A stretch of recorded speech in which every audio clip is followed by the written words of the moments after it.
Me? Yep. Yes. Okay, good deal. Glad to have you join us, Brian. It looks like it is working. So Zoom probably got that issue figured out, but I'm still going to record as well. Okay, great. Thank you, Krista. Yep. All right, Brenna, we're ready when you are. Okay, so let's officially get started and call it to order. So do we need to do introductions, Sarah, for? Yeah, if we can just call the roll, I can call people out, or people can announce their name, however you'd like to do it. Let's just have you call. Okay, we've got Chair Brenna Jasper with Menominee Police. We've got Deanna Arntzen with the DA's office. We got Krista Vinn with IT support, and we have Brian Hagan with Menominee Police. It looks like we've got another attendee. Looks like we've got Katie Shalley on the line, so great. She's with the Clerk of Court's office. All right, I think we've got our roll call. Awesome. Okay, so moving ahead then to the minutes from back in November. So it's been a while since this group met, and kind of apologies for the topsy-turviness of that on my end.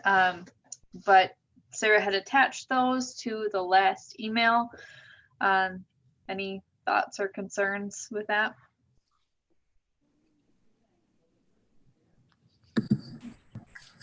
I don't see any. I make a motion to approve of the minutes if we're ready for that. I'll second. Okay. All those in favor of approving the minutes from November 19th, 2019? Aye. Aye. Okay. Great. So that moves us into the staff report section. All right.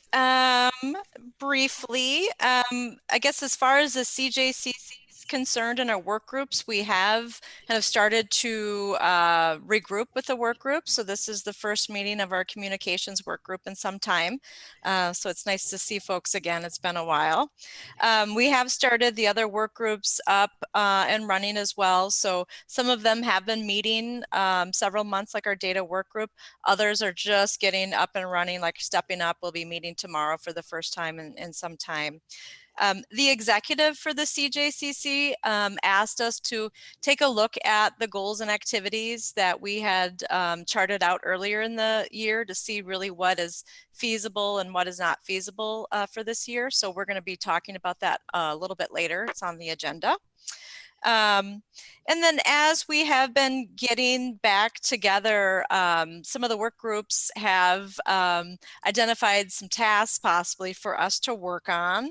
The EBDM work group, that's chaired by Chief Atkinson, started talking about perhaps some training videos on the law enforcement proxy, some short video pieces to help with new staff get trained up to really understand what the proxy's for and how that's used as the mechanism for the pre-charge diversion. So we've got a side meeting coming up with that, and perhaps we'll have more information to link back with this communications work group, but that could be a tangible project for us to work on.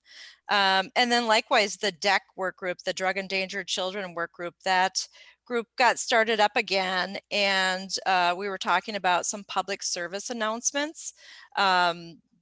Because all the work groups are really having to go virtual, right? So instead of us going out and getting in front of the community or others out there in the community, we're really shifting to how can we provide some of these information and services on the virtual platform. So we're looking at some public service announcements and different things. So again, I will connect back with this group any real tangible product or projects that they want us to work on, but those were just a couple that were just brought up recently. And then as far as other updates, Brenna, I know you had some updates to share from your end. If you want to go ahead. I believe as those pertain to like Project Hope, correct? And things like that. So Project Hope has officially launched, and the first phase of that is focusing on just kind of a couple key areas. So one is implementing the Botvin Life Skills program within the schools, which is going to wind up looking significantly different due to COVID, unfortunately. And so they're kind of feeling that out. But I know Mallory and Mickey are two youth services officers, have both been going through that training. And I believe starting at the middle school level, even the program itself goes grades 3 to 12. But I think they're starting at middle school right now with that being trained in that age group. So the next two kind of components are implementation of a youth response team, kind of just to share communication within, again, the schools about those kids that might be high risk, and looking at, screening tools and that kind of thing that are evidence-based. And then I'm going to actually reference a press release that I'm going to send out today just to make sure I get the youth mentoring aspect is the other part we're implementing right now, or going to be. So you'll see us start soliciting for some volunteers pretty soon to really be able to kind of act as mentors towards the kids in that, middle to high school range. And then also maybe help get them some life experience too, and some other positive things to do, which I think especially with COVID impacting some after school activities and things like that, I think that might be a really good, timing actually might be fairly good in that sense. So that's where Project Hope is at right now, and kind of its first phase of implementation. There was a billboard that went up over Jimmy John's, kind of advertising it and really kind of pushing some information out in a preliminary kind of way. And Arbor Place partnered with that. And so then, and then a large portion of Project Hope is kind of that diversion away from the criminal justice system. And so that's where, the CJCC, one of the areas where kind of everything, it all ties in together. So the ball is officially rolling.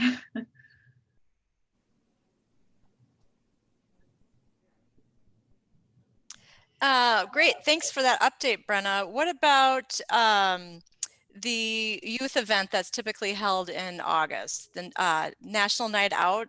Is that going to be postponed this year? Yeah, that would have been the first Tuesday in August. We decided to not have it back early in the summer, just because that's when that planning kind of starts. And just with how uncertain everything was with COVID, we didn't feel that it was appropriate to plan or even put any kind of potential plan out there to, encourage people to come gather in mass quantities, even if it was outside. I know some other areas, the National Association of Town Watch, the larger group that oversees that event, was encouraging cities to hold their events in October. And as they have an October date usually for places like Texas and in the South, where it just is way too hot to get together in August usually. So they were encouraging people to go for October, but the October date is when the week of Stout Homecoming would be, or would have been. I'm not sure the status of homecoming for this year. So we just decided to just not do National Night Out this year, as a kind of taking an abundance of caution and kind of assessing where things are. But however, we will be holding our December Shop with the Cop program. It's going to look a lot different, but it will be in person at Walmart, where kids will be paired with officers. But I think we're going to make it so it's just one or two families at a time and spread throughout the entire day, rather than congregated all at once. And then they would adhere to whatever requirements Walmart has at that point, whether it's masking or, depending on where things are, because it's kind of impossible to predict. So So we are still going to have that as well. Just very different than previous years. All right. Any other staff reports that anyone wants to make? Otherwise, I'll turn it back over to Brenna. Okay, so moving on, the alcohol poster project is sort of where we had left off last fall. And at that time, we were really trying to push to try to get it out prior to New Year's Eve. That kind of imploded when my baby decided to come almost 3 months early. And right around when we were looking at getting those done. The good news is that, Sarah, you have those posters in hand, correct? Yes, yep, we did get them printed in kind by Bill's Distributing, so we do have them. Wonderful. So, and actually what was really neat to see is that I was actually, so we posted those graphics on social media right around that time to still generate some communication about, you know, safe resources and that kind of thing to use. And I was out and about, I believe it was at Brewery Nonick, and they had printed out what we had posted for like safe cab rides home and resources, and had it posted themselves. So I thought that was really cool to see. So anyway, so we have the posters. We don't have we had talked about, the word is escaping me now, the coasters and or business cards. Sorry, Sarah. Yeah, so the coasters and the business cards. So, right, we were just getting some proofs on those. We were looking for funding for those. So those are things that we didn't have funding lined up for. We had some possible funding through MPD and Human Services late last year, but time kind of got the best of us there. But we do, Krista Vin did work up our mock-ups of the cards and the coasters. The funding question would still be a question, I guess a new question. But we do have, I guess, the mock-ups of those. So the kind of key points for this agenda item to discuss are: one, distribution of the posters that we have and how to get those out, and two, do we want to get those other items printed and explore some of the funding sources with that. I can certainly talk to Chief and see if there might be a little bit of money in a budget line, or our outreach budget line that we could use. I'm not sure of the status of that, so I'll have to check with him. But are there any other ideas other than checking with Chris and Human Services as to where we could go? So I'm here. Hi. Hey, Chris, glad to have you join us. Been stalking the conversation. So I think that, potentially, yeah, we could dredge up some funding. I just want to share an experience, and that just for the sake of the conversation. So we had printed the posters and the suicide prevention cards, and we have them, we've had them out and about here and in the community. I would say that while there's a few of them that go, they're really not being used. The cards and the cards. Yep. Yep. Okay. I also think that we could put, and the coasters, and we talked about this before, but the coasters would kind of be a one and done, because, like they go through them so quickly. So I wonder if this was just a thought that I had, because I was like, as I was listening to you talk, I was like, well, how do you get people to have the information? So is there a way, can we QR code a poster? So that you'd hold your phone I mean, I'm thinking about being drunk. Maybe I wouldn't be able to QR code something, but I'm thinking about being drunk. You know, like how do I get the information about my options are for a safe ride? And even if we had to print the QR codes on like labels and stick them on the posters to update our posters, because we've already got the posters, but you know, like, is there a different way to get people or encourage people to take a picture of the poster?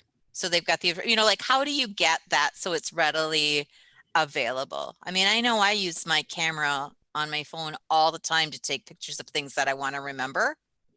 And how do we, I mean, that's like a population as a general rule. A lot of the population that we're targeting that are in the bars are going to be younger, are going to be more accustomed to doing that. So are we rethinking about what is the best way to utilize the information on the poster and then get people the information about how to drive safe, or how to not drive safely, get home safely?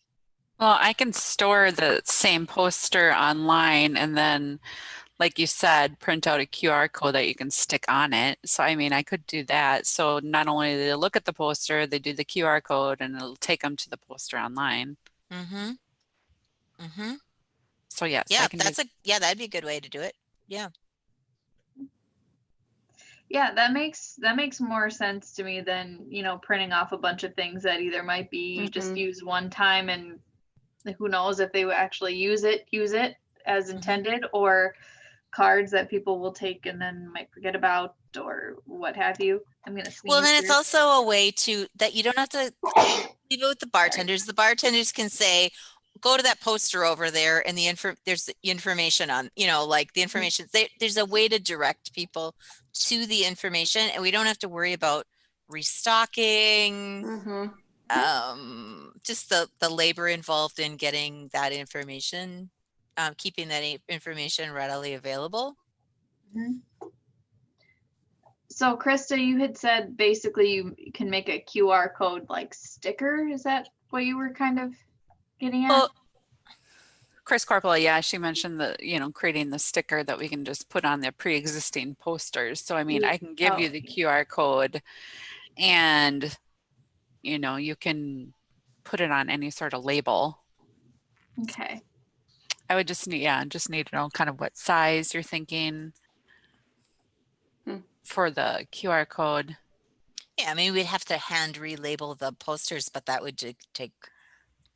And you just want it to go to one that has the cab numbers on it. Yeah, so that you could basically, you could either you could just have it. You know, and even if people never used it, it's kind of a little quirky technology that people might like or whatever, and it costs us literally nothing except our time.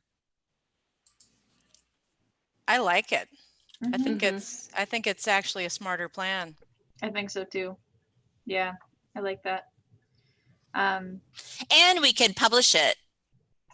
And we've got the QR code. We can send it on social media. We can, it can be a recurring post for us without being anything, without, again, nothing costing us nothing. And is there a way, if it's linking to like a web page, to basically have an updated list of, say a new cab company comes to town or something, or we have Uber, right? And not Lyft, or Lyft and not Uber? Something Lyft like that. and not Uber. I don't know how active Lyft is being, but. Sure. We can update things a little more easily that way and not have to reprint a bunch of things. And Absolutely. Yeah.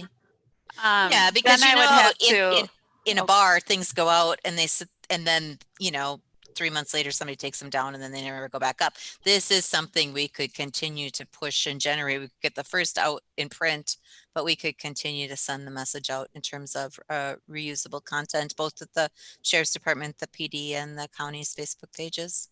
So I can store this like on our website under the CJCC. I can create a page in there somewhere if you want me to, and just link to or just QR code that page. Yep. Okay. And then I could put all the other information on there as well as the posters and the, you know, all that stuff too. Yeah, awesome.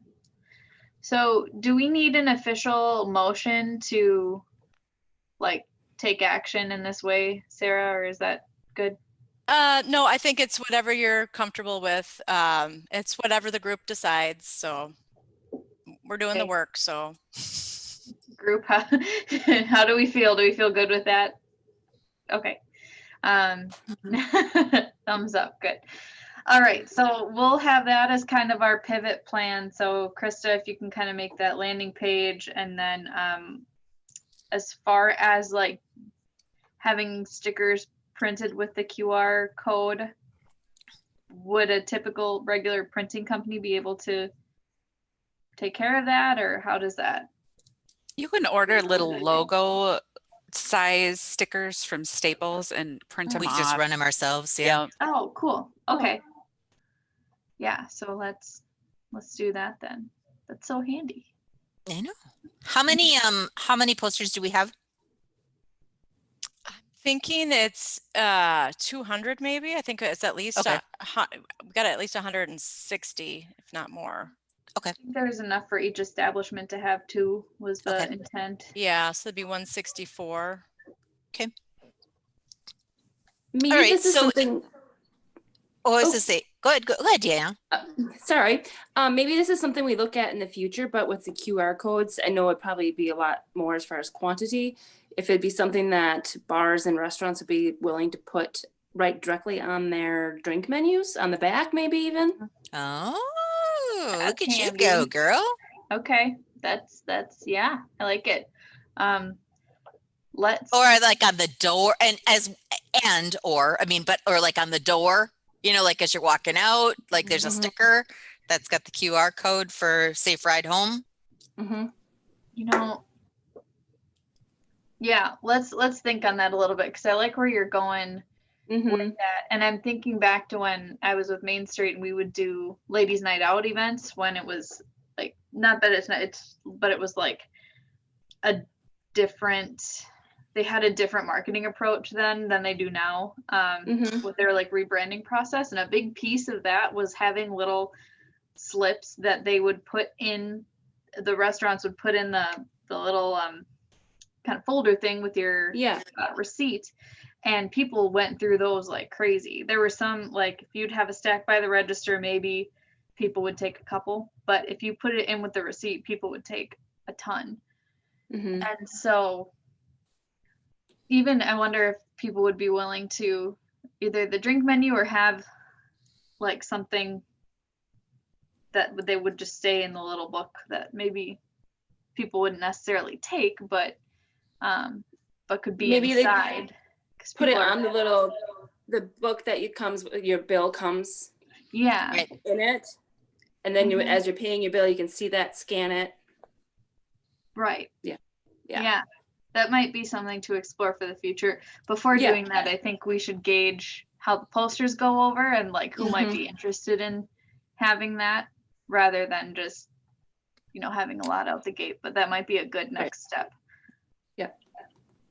Yeah, so if we created a sticker that had the for a safe ride home, scan this code, or for options for a safe ride home, or whatever language you wanted to, Mm-hmm. to that we could we can order stickers once we know sort of what the size is. We can order stickers through it. That's an easy thing to send through our budget. It'll be a few dollars. And we can Awesome. print them. Mhm. Awesome. I like this. Very creative. I like it. Good stuff. Okay, so we'll have that be kind of the next step to kind of figure out what size as far as fitting the posters. And I don't know if, probably looking at the way the printed posters are, where to put them and where there's space to put them. Are they Would- 8x10s or 12 by 16 or whatever bigger? The posters. They're definitely bigger than 8x10, so but I'm not quite sure even the layout, if it's Okay. horizontal or Yeah. vertical. But yeah, I'll take a peek at them and see. Okay. Yeah. Yeah, if you can do that, that would be good. Then we can figure out sizing on the stickers and kind of get rolling with that. The posters are about 13 by 20. 13 by 20. Okay. Oh, 13 by 20. That's pretty good size.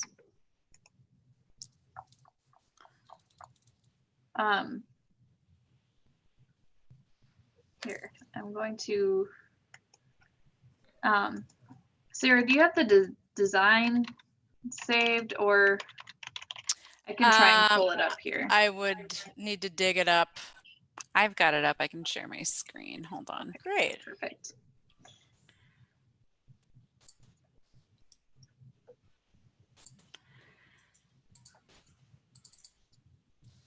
All right. Do you see it? Yep. Yeah. Okay. Oh, awesome. So there's some really good space at the top and the bottom for Oh, yeah. where we could use that. Okay. All right. So we've Oh, got according to this, we have Uber and Lyft. Country, Magina, courtesy cab. Okay. And I can send, I'll email this and the, I know like we have this card. I can email these out to you guys again. Yeah, great. So Thank you. maybe what we can do then too is, you know, we have the posters out, but then because this, the make the safe choice thing is what I saw Nonick had printed. So that might be something that we can continue to just share on social media and whatnot, because it is a really handy graphic. Like, it's so easy. Oh, absolutely. So we can still use that for maybe kind of the virtual piece of the campaign as well. And then the other thing was, I know one of the comments on the when this went out via social media was that we had missed the drunk bus, the pulse bus. Sorry. So, right, Yeah. they didn't respond after several attempts. So we went ahead with the printing, and then, yeah, there was some social media kind of response. We can reach out to them again Sure. if, you know, to see if they want to be included. At least virtually, it's an easy thing to add. Yeah, we can keep it on the website or something, but yeah, that was sort of our thought too, is especially with it being, you know, we want to be sure that there's going to be buy-in from people that we're, you know, encouraging to reach out to these companies. We want them to be okay with us referring people to do that. So Yep. Yeah, but again, that's the bonus with online. Super easy to update and include things too. But that's a good point. I'd forgotten about that because it seems like forever ago. It does seem like forever ago. Great. Okay. So then once we get those stickers printed, we can just have them at the top or the bottom. I mean, I think both would probably look fine.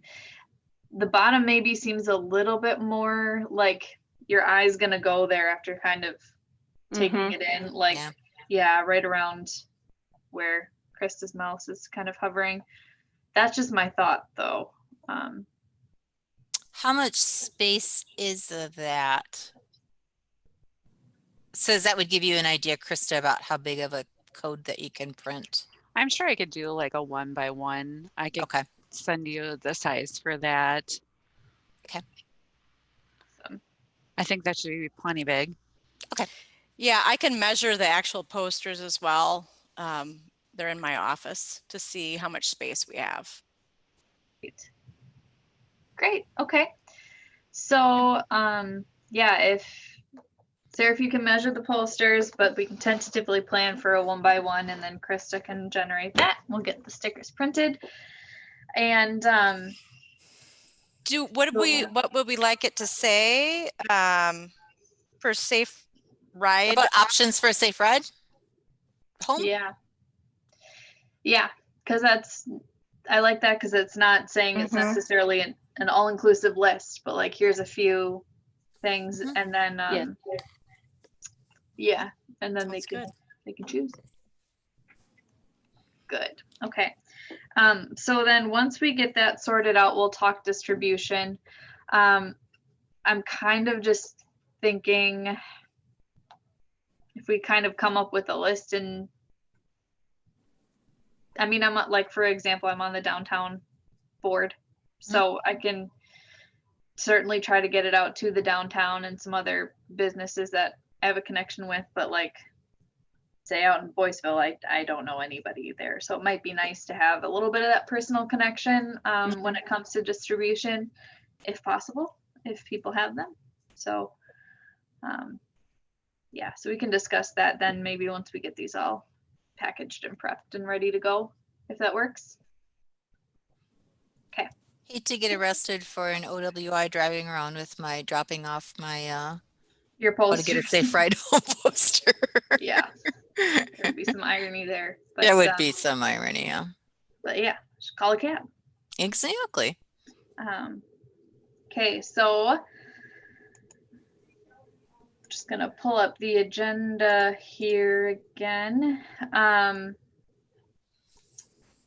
Any last thoughts on that? Okay.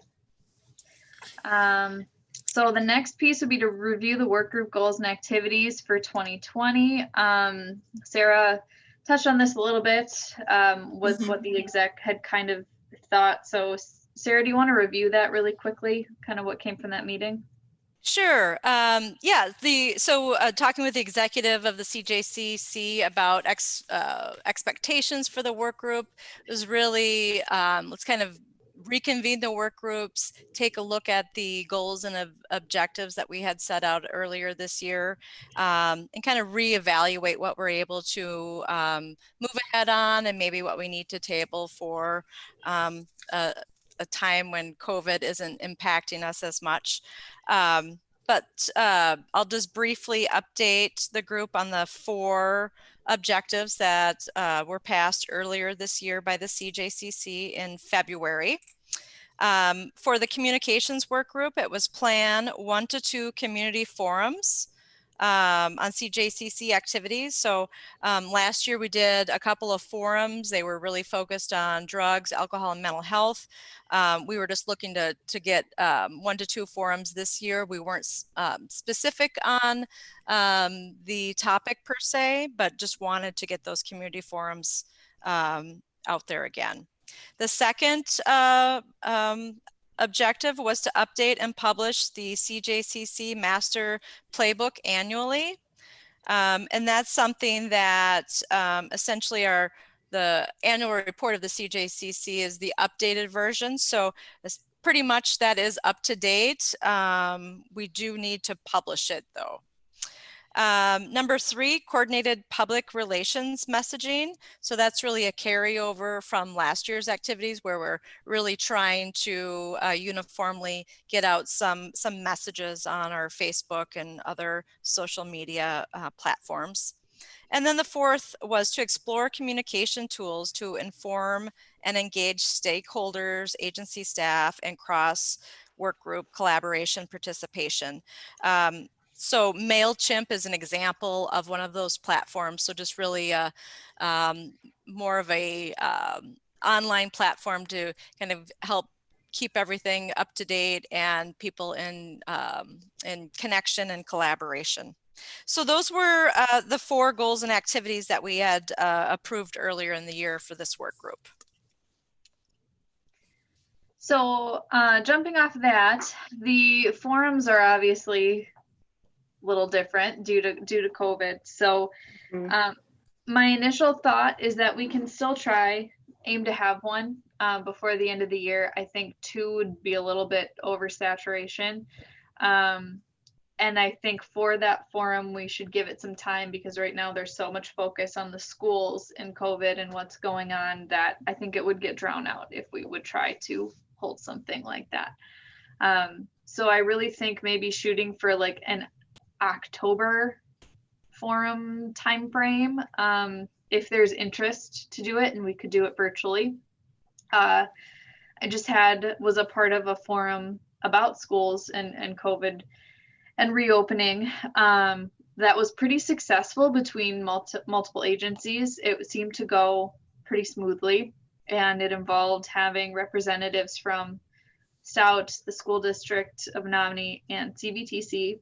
And then Chief, the mayor, and KT Gallagher were all on on hand as well to answer questions. And then there was a moderator, and then there were two of us that were working kind of behind the scenes to field questions. So that was a good example, I think, of, you know, multiple agencies coming together in this virtual type format that I think could work for as a similar setup.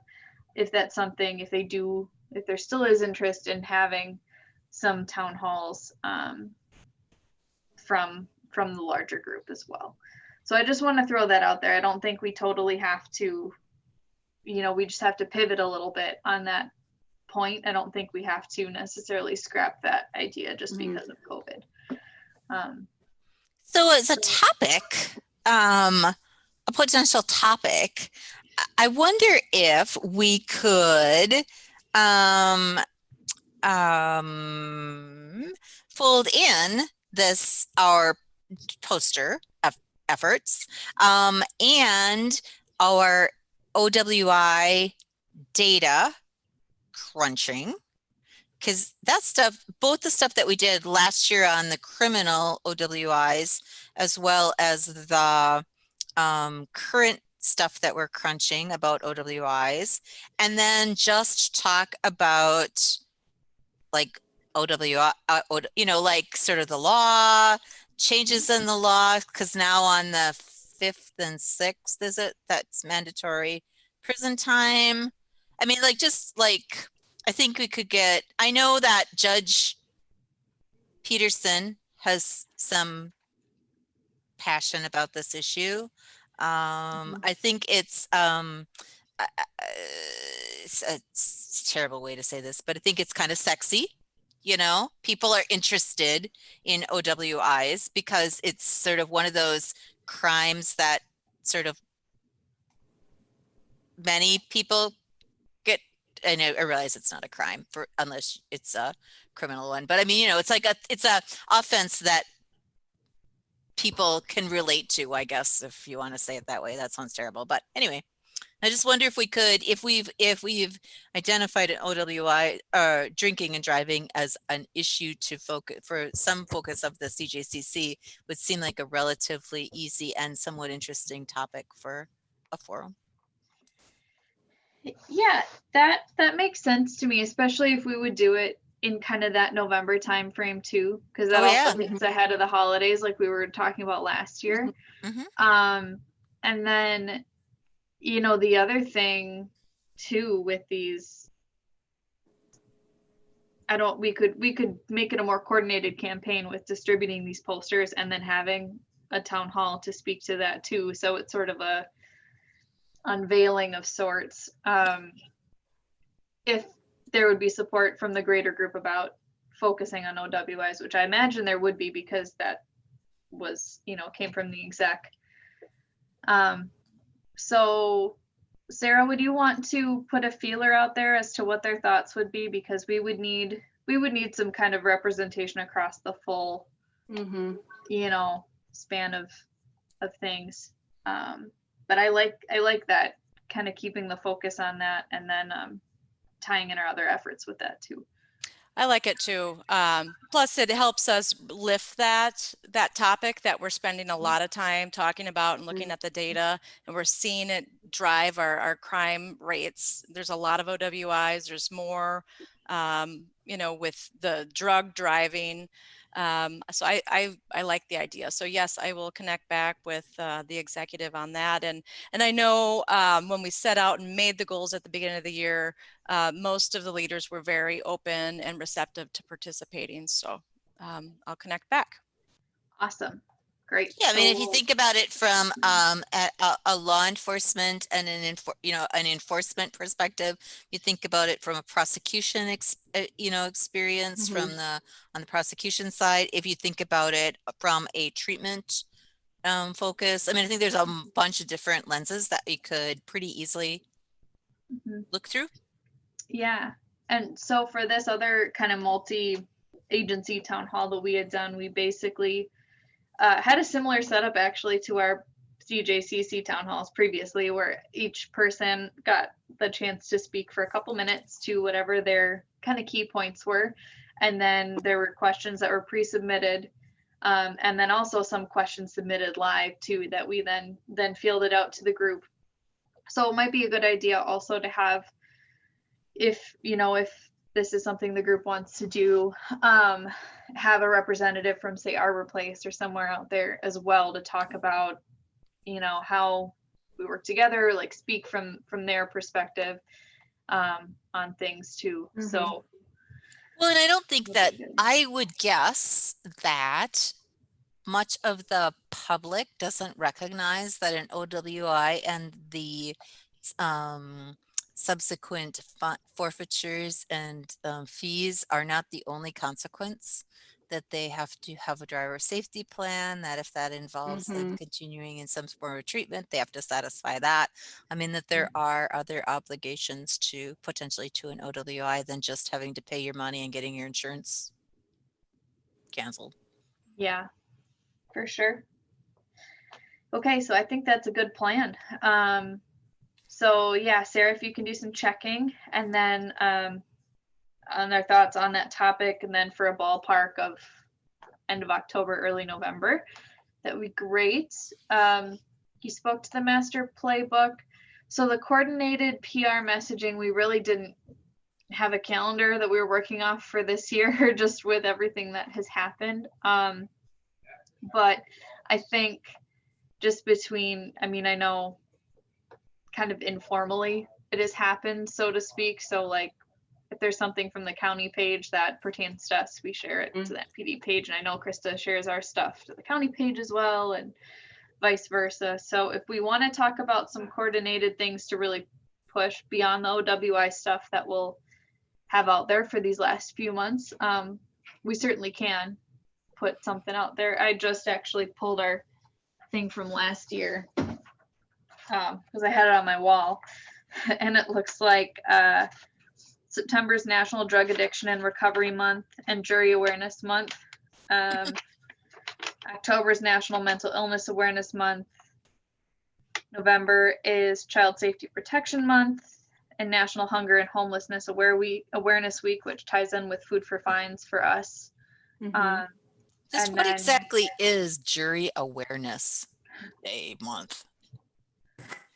It's a 1 month signified by the state where we just kind of thank the jurors for Oh. coming and doing their civic duty. I'm not sure that we get too many kudos from it, so I don't know if we want to present something on it, but that's the 1 month the state recognizes jurors above and beyond their normal duty.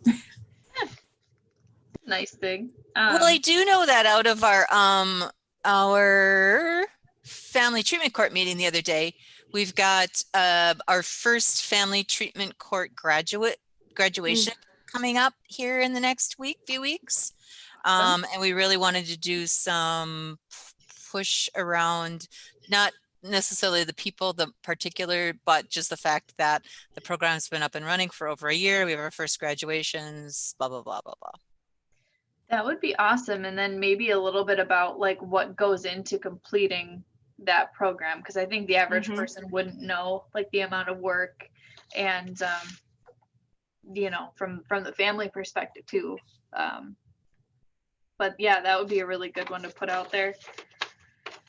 Good. Yeah, that'll be September. So I will put that on my list to kind of write something up for Brenna to proof. And Chris, I'll run it by you as well.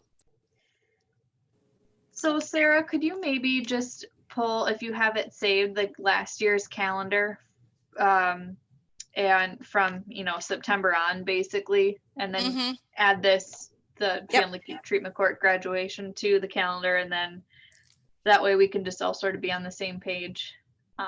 Yes, that sounds good. Cool. So I wonder, and the other thing that I think about, I know I did some of this early on, like in March, but I think it's worth revisiting back. If we want to do some concerted focus around, there's a bunch of information out there right now about rise in opioid deaths, suicide, and whether we want to just push some information or recirculate some information or something with regard to options for people who, I don't even know what exactly to do with that, but I'm just thinking about, using our resources to push out, kind of you're not in this alone.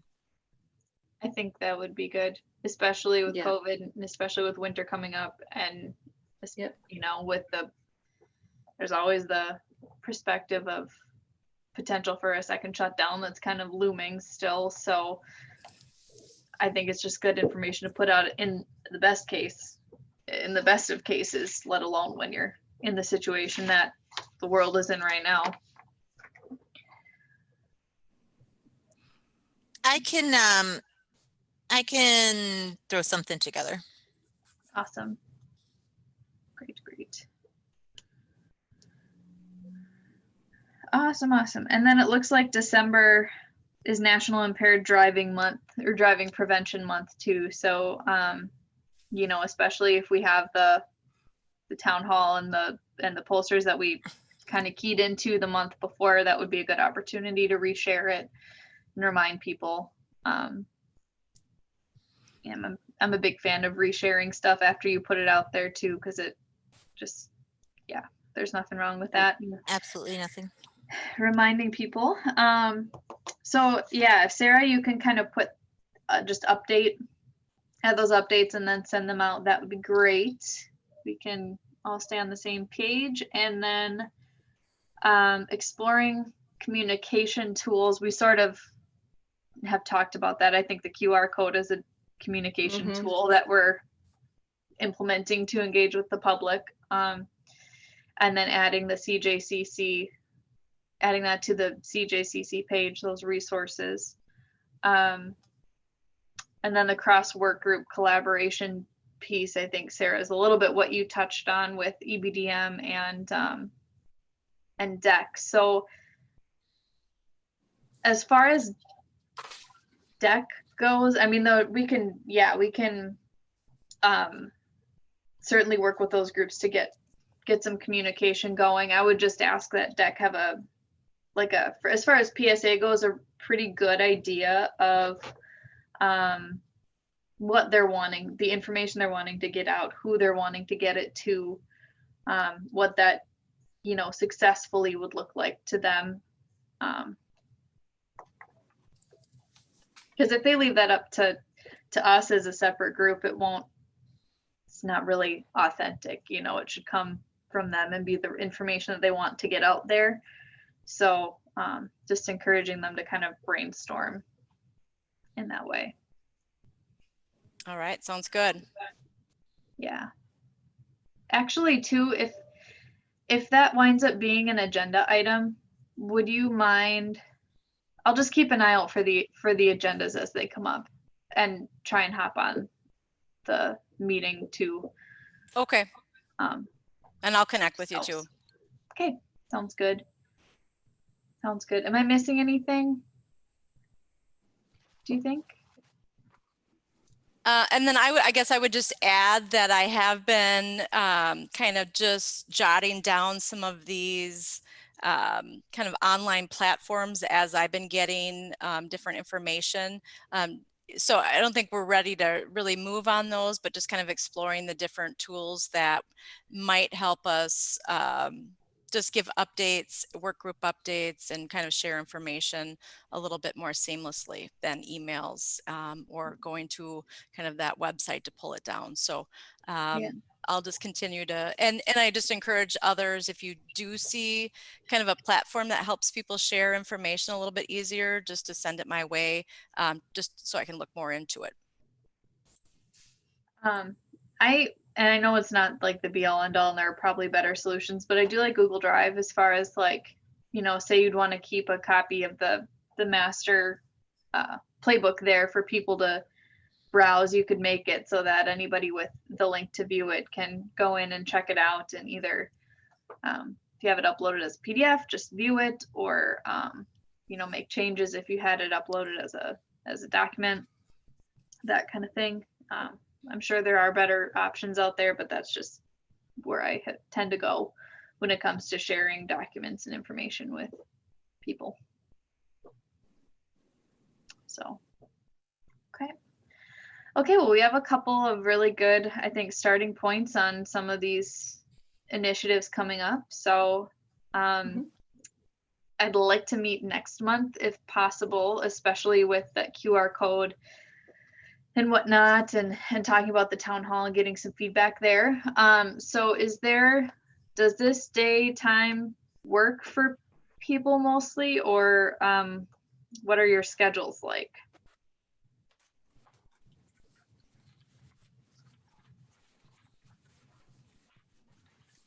This time normally works depending on the day, I guess, Okay. specifically. It works for me. So this is the 4th Monday, so that would be September 28th would be the 4th Monday of September. Yep. That works for me. Okay, Sure. we'll do that.